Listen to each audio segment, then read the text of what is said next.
Hello friends. और आज मैं आपको कंस्ट्रक्शन मैनेजमेंट का थर्ड चैप्टर जो कि कंस्ट्रक्शन इकोनॉमिक्स है उसके बारे में बताऊंगा। सबसे पहले हम देखते हैं कि कंस्ट्रक्शन इकोनॉमिक्स का सिलेबस क्या है। तो content as per GTU construction management का जो सिलेबस है दैट इज़ 21806111 सब्जेक्ट कोड्स।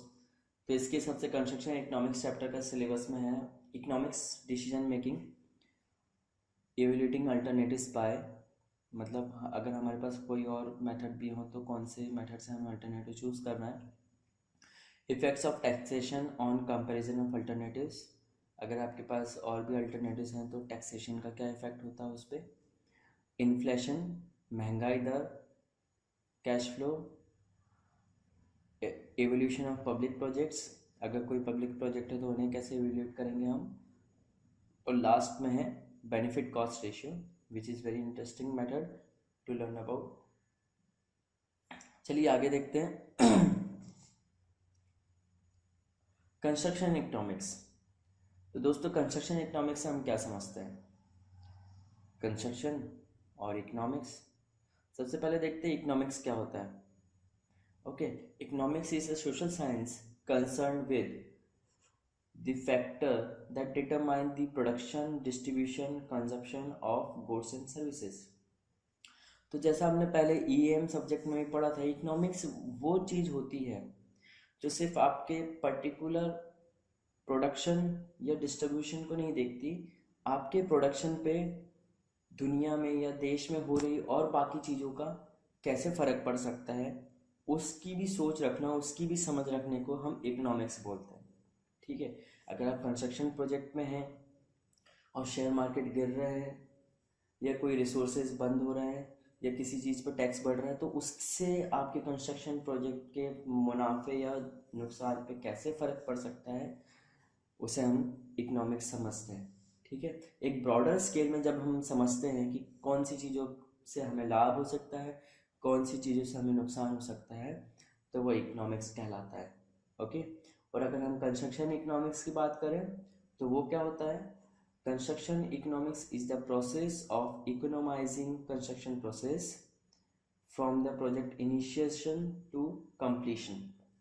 मतलब कंस्ट्रक्शन इकोनॉमिक्स वो प्रोसेस होती है जब हम प्रोजेक्ट के पहले दिन से लेकर प्रोजेक्ट के आखिरी दिन तक पूरी सोच समझ के हिसाब से एक सही निर्णय लेते हुए प्रोजेक्ट को चलाते हैं, ताकि बाकी प्रोजेक्ट के बाहर हो रही सारी चीज़ों का प्रोजेक्ट पे क्या फ़र्क पड़ रहा है उससे हमें कैसे समझना चाहिए और कौन सा डिसीजन लेना चाहिए ताकि हमारा प्रोजेक्ट फ़ायदे में चल सके। ठीक है, तो वो क्या कहलाता है, कंस्ट्रक्शन इकोनॉमिक्स, मतलब इकोनोमाइजिंग कंस्ट्रक्शन प्रोसेस। और इसी तरीके से ensuring practical and sustainable financial decision are made throughout the project. और इसी समझ को रखते हुए हम एक सही और एक फ़ायदेमंद निर्णय लेते हैं हमारे प्रोजेक्ट में, ताकि हमारा प्रोजेक्ट एक सक्सेसफुल प्रोजेक्ट बन के निकले। ओके, चलिए ये तो हो गई कंस्ट्रक्शन इकोनॉमिक्स की बात, टॉपिक की बात। अब हम आगे बढ़ते हैं जो मेन टॉपिक है। सबसे पहला आर्टिकल दे रखा है इसमें economic decision making. Economic decision making क्या होता है भाई, कंस्ट्रक्शन प्रोजेक्ट में जब भी आप होते हैं तो आपको बहुत सारे डिसीजन लेने होते हैं। इकोनॉमिक डिसीजन मेकिंग क्या होता है, कंस्ट्रक्शन प्रोजेक्ट में जब भी आप होते हैं तो आपको कई बार डिसीजन लेने होते हैं। तो सिर्फ आप अपनी साइट पे ही नज़र रखते हुए एक डिसीजन, कोई बड़ा डिसीजन नहीं ले सकते। कई बार आपको उसके अलावा और भी चीज़ें कंसिडर करनी होती है, जैसे कि इंटरेस्ट रेट क्या रहेगा, महंगाई दर क्या रहेगी, टैक्स किस चीज़ पे कितना लगेगा, कितने समय में प्रॉफिट होएगा। ये सारी चीज़ों का फ़र्क पड़ता है आपके किसी भी डिसीजन पे। तो जब इतनी सारी चीज़ों का फ़र्क पड़ रहा हो तो हम उस डिसीजन को कहते हैं इकोनॉमिक डिसीजन मेकिंग। मतलब हम संसार की बहुत सी चीज़ों को समझते हुए और उनके हमारे ऊपर क्या फ़र्क पड़ रहे हैं उस हिसाब से एक सही डिसीजन, सही निर्णय को लेना एक इकोनॉमिक डिसीजन मेकिंग कहलाता है। ठीक है, तो इसमें हम आगे देखेंगे कि कौन कौन सी सिचुएशन है जहाँ पे various situations where engineer has to take a decision among the competing alternatives. जब एक इंजीनियर के पास एक से ज़्यादा अल्टरनेटिव्स अवेलेबल हों, मान लो आप प्रोजेक्ट मैनेजर हैं और आपके पास कई ऑप्शंस अवेलेबल हैं कि भाई मैं ये भी यूज़ कर सकता हूँ, ये मटेरियल भी यूज़ कर सकता हूँ, या ये मटेरियल यूज़ कर सकता हूँ, या किसी और सेंस में बात करें कि हम ये मशीन यूज़ कर सकते हैं या ये मशीन या ये मशीन। तो जब आपके पास एक से ज़्यादा अल्टरनेटिव्स हो तो हमें कैसे डिसीजन लेना है। तो सबसे पहले तो हम देखते हैं कि ऐसी कितनी सिचुएशन या कौन कौन सी सिचुएशंस होती हैं जहाँ पे हमें डिसीजन लेने की ज़रूरत पड़ती है। सबसे पहले होता है कंपैरिजन ऑफ डिज़ाइन। कई बार आपके पास जो है कई डिजाइन अवेलेबल होती है। मान लीजिए आप एक झूला पुल बन रहा है, एक हैंगिंग ब्रिज बन रहा है, तो आपके पास उसकी कई डिजाइंस आई हैं। मान लो कोई नॉर्मल ब्रिज बन रहा है और उसकी कॉलम की डिज़ाइन आपको सिलेक्ट करनी है। तो कोई कॉलम जो है वो ज़्यादा स्ट्रेंथ देता है, कोई कॉलम जो है जो लुक्स में ज़्यादा अच्छा है, कोई कॉलम जो है जो स्पेस या और अदर कोई फ़ायदा आपको दे रहा है। तो आपको इन तीन चार डिसीजन में से एक डिसीजन लेना होता है कौन सी डिज़ाइन आप सिलेक्ट करेंगे। ठीक है, तो उस समय आपको बहुत सारी चीज़ें सोचनी होती है। दूसरा था designing for economy of production, maintenance and transportation. अगर आप किसी चीज़ का प्रोडक्शन कर रहे हैं, किसी चीज़ का ट्रांसपोर्टेशन कर रहे हैं, तो आपको किन किन बातों पर ध्यान देना पड़ेगा, या किन किन बातें आपके प्रोडक्शन, मेंटेनेंस या ट्रांसपोर्टेशन पर असर डालेंगी। ये सारी चीज़ों पे आपको ध्यान देना है और आपको एक सही निर्णय लेना होता है। इकोनॉमी ऑफ सिलेक्शन, कई बार ऐसा होता है कि आपके पास कई अल्टरनेटिव्स हैं। मान लो दो चार मशीनें हैं, उनमें से कोई एक मशीन चूज़ करना है, तो which one you will choose. ठीक है, हो सकता है किसी मशीन की कैपेसिटी ज़्यादा हो, पर किसी मशीन का फ्यूल कंजप्शन कम है, पर किसी मशीन का मेंटेनेंस एंड ऑपरेटिंग चार्जेस कम है। तो हमें देखना होता है कि हमारी ज़रूरत के हिसाब से कौन सा निर्णय सही रहेगा। Economy of perfection, economy of perfection हमें देखना होता है कि कितने लेवल की कितनी क्वालिटी हम दें कि हम फायदे में भी रहें। कई बार आप एक्सेस क्वालिटी में चले जाते हैं कि हमें बस क्वालिटी पे ही ध्यान देना है, तो somewhere you can lose your profit, right. So that is also important. Economy of relative size, when you need to compare between two different sizes. अगर आपके पास कोई ट्रक है, किसी ट्रक की कैपेसिटी ज़्यादा है, किसी ट्रक की कैपेसिटी थोड़ी कम है, तो आपको समझना होता है कि कौन सा ट्रक आपके प्रोजेक्ट साइज के हिसाब से सही रहेगा। ओके, तो ऐसी बहुत सारी सिचुएशंस में हमें डिसीजन लेना होता है। चलिए देखते हैं, ये तो होगी सिचुएशंस। अब हम आगे देखते हैं कि इन्हें हम कैसे ले सकते हैं। Economic decision making. You will study some important tools relating to different aspects of economic decision making. मतलब हम अब आगे पढ़ेंगे कि क्या क्या तरीके या क्या क्या टूल्स हो सकते हैं जिससे हम एक अच्छा डिसीजन ले सकें। ओके, तो सबसे पहले हम देखते हैं methods used for economic decision making. There are three most common methods of evolution. Generally हमारे पास तीन मेथड हैं जो कि सबसे ज़्यादा इस्तेमाल होते हैं इकोनॉमिक डिसीजन मेकिंग में। जिसमें पहला होता है out of pocket commitment, okay, दूसरा होता है पेबैक पीरियड, और तीसरा होता है average annual rate of return. Okay, तो ये तीन मेथड हैं, out of pocket commitment, payback period, average annual rate of return. इसमें से हम देखेंगे कि तीनों में क्या बातें कही गई हैं। सबसे पहले हम देखते हैं आउट ऑफ पॉकेट कमिटमेंट। जैसे कि शब्द से ही समझ में आ रहा है, आउट ऑफ पॉकेट, ठीक है, हमारे पॉकेट से कितना जा रहा है उस बारे में हम बात करेंगे। तो इसमें लिखा हुआ है the out of pocket commitment is total expenses required for an alternative. Out of pocket commitment क्या होता है कि किसी भी चीज़ के लिए आपके जेब से कितना पैसा निकलेगा। ओके, उस बात पे हमें ध्यान देना है। जिस अल्टरनेटिव के लिए हमारे जेब से कम पैसा लग रहा है उस अल्टरनेटिव को हम चूज करते हैं। Okay, means the alternative with lesser expenses will be chosen. Okay, तीसरी बात है this is the situation where we may not need to consider the time value of money. अच्छा, जो टाइम वैल्यू ऑफ मनी वाला जो concept होता है कि मतलब अगर इतना ही पैसा हम बैंक में जमा करते हैं और उससे इंटरेस्ट आएगा तो कितना फ़ायदेमंद रहेगा, तो उस कंसेप्ट को हमें अभी इधर नहीं लगाना है। ठीक है, हमें सिर्फ ऑन इन प्रेजेंट कंडीशन देखना है कि हमारे जेब से कितना पैसा निकल रहा है।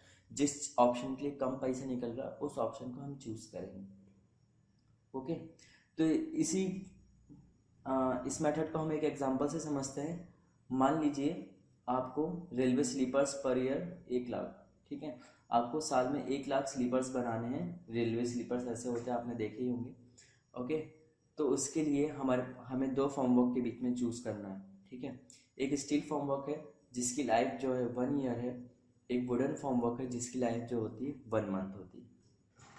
पैसे की अगर हम बात करें तो 1 set of steel formwork cost 4 lakh rupees, मतलब एक सेट अगर आप लेंगे तो उसके 4 लाख रुपये लगेंगे, जबकि अगर एक सेट आप वुडन फॉर्मवर्क लेंगे तो उसके मात्र 50,000 रुपये ही लगेंगे। ओके। अगर लेबर कॉस्ट की बात करें, एक सेट ऑफ लेबर कॉस्ट पे मतलब लेबर की ज़रूरत हमें पड़ती है फॉर्मवर्क लगाने के लिए और निकालने के लिए। तो अगर हम लेबर की बात करें तो स्टील फॉर्मवर्क में लेबर चार्ज कितना है, 10 रुपये पर स्लीपर। एक स्लीपर पे फॉर्मवर्क लगाने निकालने का चार्ज लेबर हमसे 10 रुपये लेती है। वहीं अगर वुडन फॉर्मवर्क है तो वो लेबर चार्ज हो जाता है घट के 9 रुपये पर स्लीपर। ठीक है, तो ये तो हुई आपके कॉस्टिंग डेटा। अब देखते हैं हमें दोनों में से कौन सा महंगा पड़ रहा है। सबसे पहले हम देखते हैं total cost for steel formwork. Steel formwork की टोटल कॉस्ट कितनी होगी। सबसे पहले अगर हम लेबर कॉस्ट देखें तो हमें 1 लाख स्लीपर्स बनाने हैं और 10 रुपये पर स्लीपर के हिसाब से हमारा 10 लाख रुपये तो लेबर का खर्चा है। फिर फॉर्मवर्क की कॉस्ट देखें तो फॉर्मवर्क की कॉस्ट हमें बताई गई कि 4 लाख रुपये का एक सेट आएगा स्टील फॉर्मवर्क का, तो टोटल कॉस्ट होती है हमारी 14 लाख रुपये। वहीं अगर हम वुडन फॉर्मवर्क देखें तो वुडन फॉर्मवर्क में लेबर कॉस्ट जो कि बताई गई which is lesser than steel formwork जो कि है 9 रुपये, और हमें 1 लाख स्लीपर बनाना है तो उस हिसाब से हमारे 9 लाख रुपये का खर्चा लेबर का है। फॉर्मवर्क की कॉस्ट अगर हम देखें तो 50,000 रुपये पर इसकी लाइफ मात्र 1 मंथ होती है, इसलिए 50,000 इंटू 12 12 मंथ के हिसाब से हमें 6 लाख रुपये का खर्चा आएगा। इसलिए टोटल कॉस्ट होती है हमारी 6 lakh plus 9 lakh, that is 15 lakh per year. Okay, इस हिसाब से हम समझ सकते हैं कि हमें जो वुडन फॉर्मवर्क है वो एक्चुअली महंगा पड़ रहा है और जो हमारा स्टील फॉर्मवर्क है वो एक्चुअली थोड़ा सस्ता पड़ेगा। अगर आपकी जेब से आज ही कितना पैसा निकल रहा है तो स्टील फॉर्मवर्क सस्ता पड़ेगा। ठीक है, तो हमारा डिसीजन स्टील फॉर्मवर्क की तरफ जाता है। Since out-of-pocket commitment for steel formwork is lesser than that for wooden formwork, the decision would be to choose the steel formwork option. Okay? तो यहाँ से हम समझ गए कि जिसके लिए हमारे पास हमारे जेब से कम पैसा निकल रहा है वो ऑप्शन हम चूज करेंगे। चलिए नेक्स्ट मेथड देखते हैं, दैट इज पे बैक पीरियड। पे बैक पीरियड से ही समझ में आ रहा है कौन पे हमें बैक जल्दी कर देगा। ओके, तो डेफिनेशन देखते हैं, pay back period for an investment may be taken as the number of years it takes to repay the original investment capital. इसका मतलब होता है कि किसी भी इन्वेस्टमेंट में आपको कितने साल लगेंगे वो पूरा इन्वेस्टमेंट आपका रिटर्न आ जाए। मतलब कोई भी चीज़ अगर आपने खरीदी है, कोई मशीन बढ़िया आपने खरीदी है 10 लाख रुपए में, तो 10 लाख रुपए वो मशीन अपने काम से कितने साल में आपको चुका पाएगी, वो पीरियड कहलाता है पे बैक पीरियड। ओके, ये बहुत ही सिंपल मेथड होता है, किसी भी प्रोजेक्ट में या इन्वेस्टमेंट में एवोल्यूशन करने के काम आता है। जब आपके पास एक या एक से ज़्यादा अल्टरनेटिव्स हो तो जिसका पे बैक पीरियड शॉर्टर हो, मतलब जो चीज़ आपको जल्दी कम समय में आपकी ओरिजिनल इन्वेस्टमेंट लौटा दे, उस चीज़ को हम सिलेक्ट करते हैं। ठीक है, इसे भी हम एक एग्जांपल से समझते हैं। चलिए देखते हैं, वी नीड एन एक्सकवेटर। हमें अगर कोई एक्सकवेटर खरीदना है, आपके पास दो ऑप्शन है, एक ऑप्शन है ब्रांड ए, दूसरा ऑप्शन है ब्रांड बी का एक्सकवेटर है। ठीक है, अब इनकी जो है डाउन पेमेंट पहले वाले की 4 लाख रुपए है, जबकि दूसरे वाले की डाउन पेमेंट भी 4 लाख रुपए। यहाँ तक तो बात बराबर है। ठीक है, पर pay back period for the brand A जो है 3 साल है, जबकि pay back period for brand B जो है 2.67 ईयर्स है। ओके, तो ये जो है वो 3 साल से कम है, मतलब इसका पे बैक पीरियड, ब्रांड बी का पे बैक पीरियड ब्रांड ए से कम है। Okay, hence it is beneficial to buy brand B excavator as it has a lesser payback period।